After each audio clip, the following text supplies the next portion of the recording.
वाले वीडियोस में उनको भी गहराई से समझेंगे, लेकिन तब तक काम रुकना नहीं चाहिए। हमारा ये संघर्ष देश के संविधान को बचाने के लिए है, देश के लोकतंत्र को बचाने के लिए। और अगर आप उन लोगों में से हो जिन्हें अभी भी लगता है कि नहीं देश में सब ठीक चल रहा है, देश में कोई तानाशाही नहीं है, तो जरा कुछ दिन पहले की इस खबर को देख लो जरा। सूरत की लोकसभा सीट पर क्या हुआ, कांग्रेस के कैंडिडेट को डिस्क्वालीफाई कर दिया गया और वहां बाकी 8 कैंडिडेट्स ने किसी ना किसी बहाने से विड्रॉ कर लिया। यानी कि इलेक्शन होने से पहले ही बीजेपी ने यह सीट जीत ली। इमेजिन कर सकते हो दोस्तों, लाखों लोग जो सूरत में रहते हैं उनका लोकतांत्रिक अधिकार उनसे इस तरीके से छीन लिया गया।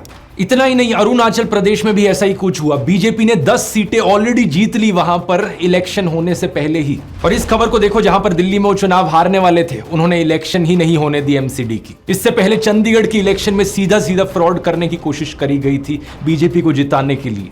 मतलब समझ रहे हो आप इस सबका दोस्तों, जो पहले चंडीगढ़ में हुआ, जो आज सूरत में हुआ, वो कल पूरे हिंदुस्तान में होगा अगर इन्हें इसी तरीके से जीतने दिया गया तो। वन नेशन वन इलेक्शन तो सिर्फ दिखावे का फंडा लगता है। अगर देश इसी तरीके से आगे बढ़ता रहा तो यहां पर जल्द ही वन नेशन जीरो इलेक्शन होगी। चुनाव होने से पहले ही बीजेपी के कैंडिडेट्स जीतते जाएंगे। क्या आप ऐसा देश देखना चाहते हो जहां पर इलेक्शन के कोई मायने ही ना रह जाएं? इस चुनाव में दोस्तों हमें अपनी पूरी जी जान लगानी होगी देश के लोकतंत्र को बचाने के लिए। मैंने तो अपना पूरा करियर यहां दांव पर लगा दिया है, क्योंकि मैं चुप नहीं बैठ सकता। मैं देश को ऐसी हालत में गिरते नहीं देख सकता।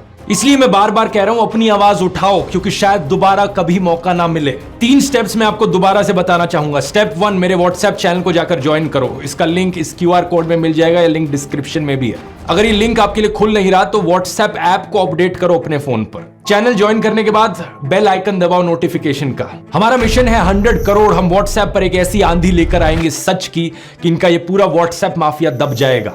स्टेप 2, वोट करना मत भूलना। वोट करना बहुत बहुत जरूरी है। अपने परिवार में, अपने दोस्तों तक ये चीजें पहुंचाओ। और स्टेप 3, जितना आप अपने आसपास के लोगों को जागरूक कर सकते हो करो। वीडियोस बना के करो, या घरों से बाहर निकलो, गांव में जाओ, मोहल्लों में जाओ, सड़कों पर घूमो, लोगों तक ये संदेश पहुंचाओ कि देश कितना खतरे में है। मुझे नहीं पता अंत में हमारी ये कोशिश सफल होगी या नहीं, लेकिन एक बात जरूर पता है मुझे, मैं अपने आप पर हमेशा गर्व करूंगा कि मैं चुप नहीं बैठा रहा। मैंने अपनी तरफ से पूरी कोशिश करी, आखिरी दम तक कोशिश करी। जय हिंद।